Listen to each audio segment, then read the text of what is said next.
Olá pessoal, bom dia, boa tarde, boa noite a todos os senhores que são inscritos no nosso canal Anotações de Processo Civil.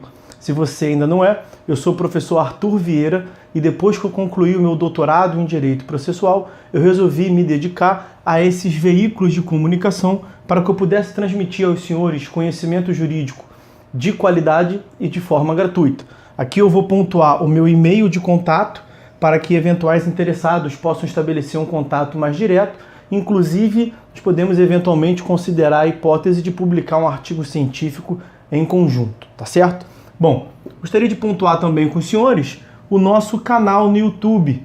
Se você ainda não é inscrito, basta clicar no ícone do livro que fica no canto inferior do vídeo para que você se inscreva. Sugiro também que você clique no ícone do sininho para que você possa ativar as notificações dos vídeos que são constantemente disponibilizados por aqui. Gostaria de apresentar também aos senhores a nossa plataforma acadêmica arturvieiracursos.com.br, arturvieiracursos.com.br, onde os senhores encontrarão cursos online de modo gratuito, inclusive com a emissão de certificado válido em todo o território nacional, tá certo? Então, após a pausa, nós vamos tratar do vídeo de hoje. Então, meus amigos, no vídeo de hoje nós vamos prosseguir a análise do nosso livro Notações de Teoria Geral do Processo. Vamos prosseguir pelo tópico que está na tela aí para os senhores, classificação das intervenções de terceiro. Vamos ao ponto. As modalidades de intervenção de terceiros são taxativamente previstas no ordenamento. Não são admissíveis em outros casos que não os expressamente previstos em lei. O Código de Processo Civil contempla as seguintes modalidades de intervenção no título dedicado ao tema: assistência simples e litisconsorcial, denunciação da lide, chamamento ao processo, intervenção de amicus curiae e incidente de desconsideração de personalidade jurídica. Além disso, como será visto ao final desse capítulo, há regras esparsas que contemplam outras hipóteses em que um terceiro venha a ingressar supervenientemente no processo. Quanto à iniciativa da intervenção, em algumas hipóteses, cabe ao terceiro que requerer seu ingresso no processo. Ou seja, em algumas hipóteses, cabe ao terceiro requerer seu ingresso no processo. Ou seja, ele só intervém se quiser. Fala-se, então, em intervenção espontânea ou voluntária. Em outras hipóteses, é o juiz, a pedido de uma das partes, ou de ofício, quem determina a intervenção do terceiro. Há, então, intervenção provocada ou coata. A assistência simples e a assistência litisconsorcial são modalidades de intervenção espontânea. A denunciação da lide, o chamamento ao processo e a desconsideração da personalidade jurídica são espécies de intervenção provocada. A intervenção do amicus curiae pode dar-se tanto espontaneamente quanto por provocação. Quanto à classificação, portanto, quanto à posição jurídica assumida pelo terceiro. O assistente simples e o amicus curiae, ao intervir no processo, não assumem a condição de parte. Tornam-se sujeitos do processo, mas sujeitos secundários, sem ficar investidos plenamente de toda a gama de faculdades e poderes atribuídos às partes. Nas demais modalidades interventivas, o terceiro, ao intervir, torna-se parte.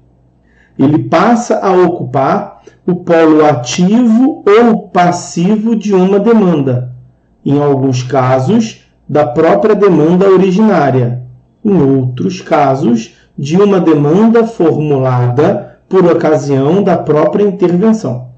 e titulariza todos os direitos, ônus, poderes, deveres e faculdades inerentes à condição de parte. Agora, a classificação quanto à ampliação do objeto do processo. Na assistência simples e na intervenção do amicus curiae, como esses nem sequer se tornam propriamente partes, não há alteração subjetiva na relação processual, nem modificação do objeto do processo, isso é, das pretensões cujo mérito há de ser julgado. Já nas outras hipóteses de intervenção, cabe distinguir os casos em que há simples ampliação subjetiva das demandas já postas e os casos em que há ampliação objetiva, isso é, casos em que a intervenção do terceiro traz consigo a propositura de uma nova demanda. Na assistência litisconsorcial e no chamamento ao processo, há apenas ampliação subjetiva de demanda que já estava posta entre as partes originárias. Portanto, não surge uma nova ação. Já na denunciação da lide e no incidente de desconsideração de personalidade jurídica, a provocação da intervenção do terceiro traz em seu bojo uma nova ação, dirigida em face do terceiro, ou seja, o interveniente é o réu dessa nova demanda. As características aqui sintetizadas poderão ser melhor compreendidas com o exame de cada uma das modalidades de intervenção de terceiros. Antes disso, no entanto, vejamos alguns casos, os casos em que sua utilização da intervenção de terceiros é vedada pelo ordenamento. Vedações às intervenções de terceiros. Primeiro caso, dos juizados especiais. Diante da celeridade pretendida, bem como da oralidade, simplicidade e informalidade, a economia processual, bem como da menor complexidade de tais causas, o legislador proibiu intervenções de terceiros em tais ritos, na forma do artigo 10 da Lei 9.099 de 95. No âmbito federal, a Lei 10.259 de 2001, Juizado Especial Federal, e a Lei 12.153 de 2009, o Juizado Especial de Fazenda Pública, foram silentes. Nesse sentido, vale frisar o enunciado 14 do FONAGEF, Fórum Nacional dos Juizados Especiais Federais. Está aqui na tela para os senhores o que dispõe esse enunciado número 14. Nos juizados especiais federais, não é cabível a intervenção de terceiros ou a assistência. Isso porque a própria lei do juizado, as leis do Juizado Especial Federal e do GFP, do Juizado Especial da Fazenda Pública, já diz que, em suas omissões, aplica-se a Lei 9.099. Tá certo? Assumindo o ônus da crítica e do isolamento, concordamos plenamente com Joel Dias Figueira Júnior, que assevera que não se pode perder de vista que o objetivo do legislador em excluir a possibilidade de intervenções de terceiros foi apenas o de evitar que se verificasse a procrastinação da demanda em desfavor do autor. Assim sendo, desde que haja interesse e consentimento prévio do postulante em admitir a denunciação da lide, não vemos por que obstá-las. Um próximo rito em que se veda a utilização de intervenção de terceiros, o dos processos objetivos. Nas ações declaratórias de constitucionalidade, bem como na ação direta de inconstitucionalidade, proíbem-se as intervenções de terceiro. Artigo 7º e 18 da Lei 9.868 de 1999, todavia admite-se o amicus curiae, Essa, inclusive, foi uma previsão inaugural do amicus curiae, artigo 7º, parágrafo 2º dessa mesma lei, para uma pluralização e legitimação do debate constitucional. Os parágrafos dos artigos 7º e 18º da Lei 9869 de 1999 admitiam que um colegitimado à propositura da ação pudesse intervir no mencionado feito. Todavia, foram os mesmos vetados. A justificativa é a celeridade que poderia ser comprometida, bem como a possibilidade de ingresso do amicus curiae. Ocorre, contudo, que a doutrina não se conforma com tal posicionamento exarado no veto. O amicus curiae nada tem a ver com a assistência litisconsorcial, sendo sua atuação muito mais limitada, pois se trata de verdadeiro auxiliar do juízo, com ingresso determinado pelo relator, com forte limitação recursal, bem como representação adequada à relevância da matéria versada. A admissibilidade de intervenção de qualquer colegitimado é medida de rigor, pois poderia ser litisconsorte ativo ou poderia ingressar com a sua ação autônoma. Próximo procedimento em que está vedada a intervenção de terceiro. Execução e cumprimento de sentença, embargos do executado e de terceiro.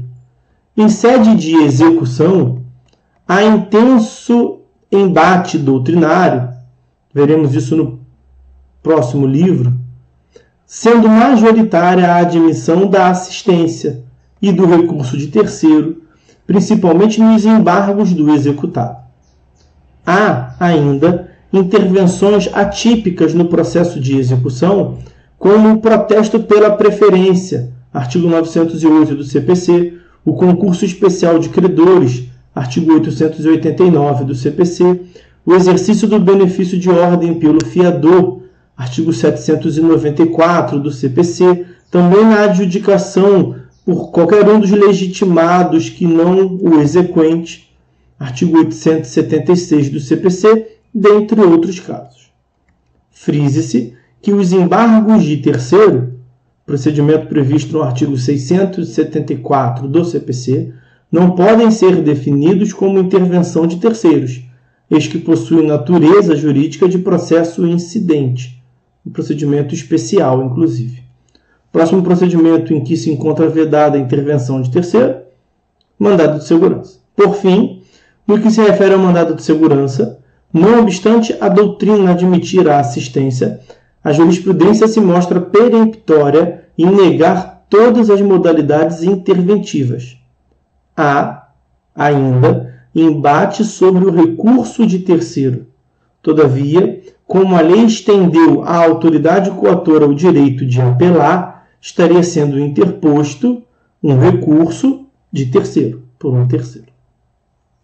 Último item, antes da gente fazer um corte nesse vídeo, a arbitragem. Regulamentada na Lei 9.307 de 96, estabelecida pela Convenção de Arbitragem e possuindo a sentença arbitral caráter jurisdicional, não obstante a controvérsia enfrentada no capítulo sobre jurisdição, suas consequências não podem extrapolar os limites da Convenção. Assim, para a admissão de intervenção de terceiros, deverá haver consenso entre todos os interessados, pois a arbitragem é optativa por essência, ou seja, tem que estar previsto na Convenção de Arbitragem o cabimento da intervenção de terceiro. Bom, senhores, vamos fazer um corte no vídeo por aqui. A partir do próximo vídeo, nos próximos vídeos, nós veremos as modalidades de intervenção de terceiro, começando pela assistência. Forte abraço a todos, até a próxima.